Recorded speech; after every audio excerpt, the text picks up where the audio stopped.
Hey, salut tout le monde, ici SquishyCorp et aujourd'hui on se retrouve pour parler d'une nouveauté qui a fait sensation, dont on parle depuis des mois, qui est enfin arrivée en France chez Kiyun. Aujourd'hui on est là pour parler d'Akane Banashi, tome 1 et 2. Résumé. Toro pratique le rakugo, une forme de spectacle humoristique populaire née il y a des centaines d'années mais toujours vivante. Malgré les moqueries de son entourage, il rêve d'accéder au rang de maître. La pression est d'autant plus forte qu'il ne veut pas décevoir sa femme, soutien de toujours, ni surtout sa fille Akane. Elle l'admire au point de l'imiter, répétant les scènes de Rakugo en cachette. Le jour de l'examen de passage vers le grade ultime, la barre est placée haut. Ce n'est rien de moins que le célèbre Issho Arakawa, maître incontesté de la discipline, qui joue le rôle de juré. Toro donne une performance remarquable, la salle se tord de rire. Et pourtant, Issho le déclare indigne du titre. Pire, il le bannit à vie du monde du Rakugo, ainsi que tous les autres candidats sans aucune explication. La carrière d'artiste de Toro est brisée, sans que personne n'en comprenne la raison. Mais Akane reprend le flambeau, bien décidé à réaliser son rêve et à découvrir la vérité derrière ce scandale. Akane Banashi, donc vous avez tous vu le résumé. Donc, comme je disais, c'est un manga qu'on attendait depuis un an, je crois, bien un an, ou au moins 6-7 mois. C'est un manga qui fait carton au Japon et maintenant en France, en tout cas c'est l'impression que j'ai, vu le marketing bien poussif de Kiyun, mais à raison parce que, à mon avis, c'est déjà un futur classique. C'est sympa, ces petits shonen qui restent du shonen, mais qui parlent d'art en général. À l'époque déjà, Actage, qui avait un peu... bref, Actage, j'en parlerai pas plus pour des raisons évidentes. Mais puis là, très récemment, du coup, Shoten avec le stand-up. Bref, c'est cool, ces petits shonen neketsu qui parlent d'art plutôt japonais, du coup, et ici, effectivement, un art très traditionnel, puisque le rakugo, c'est un art qui date, je ne sais pas, mais qui a au moins 200 ans, de ce que je me souviens. À l'époque où Tokyo s'appelait encore Edo. Après, je sais, bref, j'ai pas les dates en tête. Mais donc c'est très chouette. Et clairement, les deux tomes, je les ai bouffés. J'ai trouvé du temps pour me les bouffer d'un seul coup parce que c'est palpitant. Et pourtant, je ne pensais pas parce que, bah, encore une fois, mais c'est le pouvoir des Japonais. Vous savez ce que c'est. Ils prennent un sujet complètement random et puis ils ont le pouvoir de le rendre ça tellement épique et intéressant que forcément, on se perd dedans. Donc, force est de constater que cette lecture a été très sympathique. On va commencer par l'histoire. Donc l'histoire du classico-classique, comme dit dans le résumé, c'est l'histoire d'Akane. Donc, son père est Rakugoka, c'est un espèce de... Il est très très bon dans son domaine, et au moment où il s'apprête à passer l'examen de maître, il y a le vieux Manitou du Rakugo qui nique tout, qui vire tous les prétendants au titre, qui les bannit, donc comme dit dans le résumé.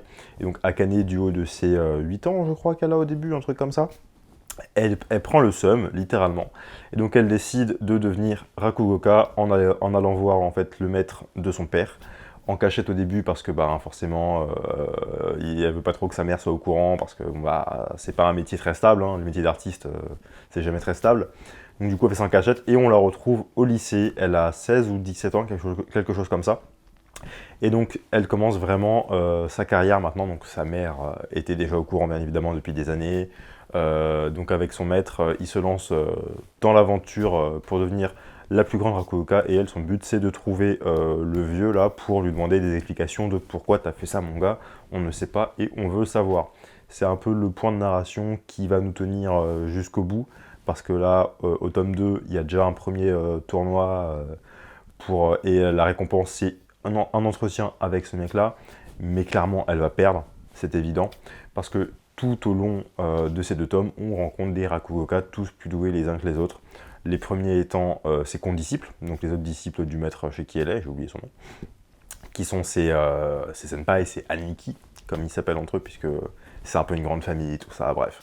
Donc pour l'instant, il n'y en a vraiment que deux qu'on a vu en action, donc celui avec le crâne rasé, et celui qui est tout taciturne, là, je pensais pas, mais ils ont quasiment tous 30 balais, ils sont vraiment très jeunes, c'est assez impressionnant. Et donc on les suit donner des cours à Akane qui, même si elle est très douée de base, réalise qu'elle a encore beaucoup de chemin à parcourir parce que, encore une fois, bah, c'est une adolescente. Et sans ça, il y aurait tout simplement pas de manga, ce serait pas très drôle. Et il y a aussi, bien évidemment, un jeune prodige qui débarque, il a 19 ans, c'est un jeune prodige. C'est le seul disciple du vieux gars Issho Arakawa, je crois. C'est son seul disciple et on comprend très vite que c'est un putain de génie. même si on reviendra après sur la partie graphique, mais c'est aussi très intéressant. Donc lui, pareil, c'est un gars tout gentil, mais qui cache bien son jeu, donc pareil, très curieux de voir ce que ça va donner. On commence à la fin du tome 2 une nouvelle compétition, et on nous présente notamment deux autres Rakugoka, une qui est Seiyu et l'autre qui est, je sais plus, un étudiant, mais qui est très doué, bref. Les futurs personnages principaux qui vont graviter autour d'Akane, donc ses futurs rivaux tout simplement, qui ont une personnalité bien sûr, bon c'est les persos de manga, hein, t'as les persos random, puis t'as les persos qui ont un style un peu chelou, ou qui sont très beaux, on sait que c'est eux qui vont, bref, c'est encore une fois du classico-classique, mais ça le fait très bien, et on aime toujours retrouver ce qu'on connaît, donc ça fait toujours plaisir. Je suis très curieux de voir ce que ces deux personnages vont donner à l'avenir, même si clairement je sens qu'ils vont aussi perdre, parce que je pronostique, là, le tournoi, il y a Akane, les deux, l'étudiant et la Seiyu, là. Il va y en avoir un quatrième qui va débarquer, qui va fronter à tout le monde. Bref, je pense que ça va passer comme ça, on verra bien. En tout cas, les rivaux commencent à être placés. Donc, scénaristiquement, c'est du classique, mais ça le fait très bien, c'est très intense, et force est de constater que le Rakugo, c'est très intéressant, parce qu'à chaque fois qu'elle joue, déjà, en fait, quand il joue, il raconte des contes à morale humoristique. Donc, ce sont des vieux contes japonais qui sont assez connus de la culture populaire japonaise, mais toujours avec une petite morale, voilà, et le but étant de faire rire son public. Donc c'est assez particulier au départ, je serais très curieux d'en voir en vrai. Je sais que Kiyun avait organisé un événement pour la sortie, évidemment j'ai pas été invité, mais c'est pas grave. Le principe étant, c'est vrai que j'aime pas expliquer ce que c'était que le Rakugo, mais en gros le principe c'est tout simplement, t'es à genoux devant un public, et en fait du coup tu racontes un conte de la culture populaire japonaise en faisant tous les personnages à la fois. Donc c'est très très très compliqué, le manga te le fait bien ressentir, parce que bah faut jouer plusieurs personnages sans bouger. T'es vraiment à genoux, t'as juste un éventail, et tu bouges pas, t'es à genoux devant des gens, et tu dois faire tous les personnages de ton histoire. Donc il faut avoir une diction impeccable, il faut avoir la voix qu'il faut. Il parle beaucoup d'ambiance de salle, parce que toutes les ambiances ne collent pas forcément avec toutes les histoires. Il y a une façon de dire les choses, bref, c'est super intéressant, vraiment. Il y a toute une stratégie du Rakugo qui est vraiment fascinante. Et on se lance à corps perdu là-dedans, en fait. Et là où c'est fort, parce que vu que c'est pas un manga d'action, vu que c'est un shonen neketsu, mais pas d'action, il faut réussir à bien raconter les choses pour que ça reste intéressant. Et donc c'est là que l'auteur fait vraiment fort, c'est dans la narration. La narration est impeccable, parce que, encore une fois, vu que c'est un mec ou une meuf qui fait tous les personnages en même temps, il faut que nous, en tant que spectateurs, vu qu'on n'a pas la voix, vu qu'on n'a pas les intonations, il faut que ce soit compréhensible de visu. Et là, je vais pas vous mentir, hein, il y a des passages qui sont vraiment stylés, où en fait, c'est bien foutu, juste comment dire, chaque personnage, chaque Rakugoka qui parle, le découpage se fait de façon à ce qu'on pense qu'il y a plusieurs personnes. C'est-à-dire que par exemple, si à un moment il fait personnage A qui parle, personnage B sera en face, tout en restant la même personne. Je sais pas si c'est très clair, mais il y aura des images pour illustrer ça. Donc c'est vraiment très bien foutu. Pareil, ça joue aussi du coup sur le placement des planches.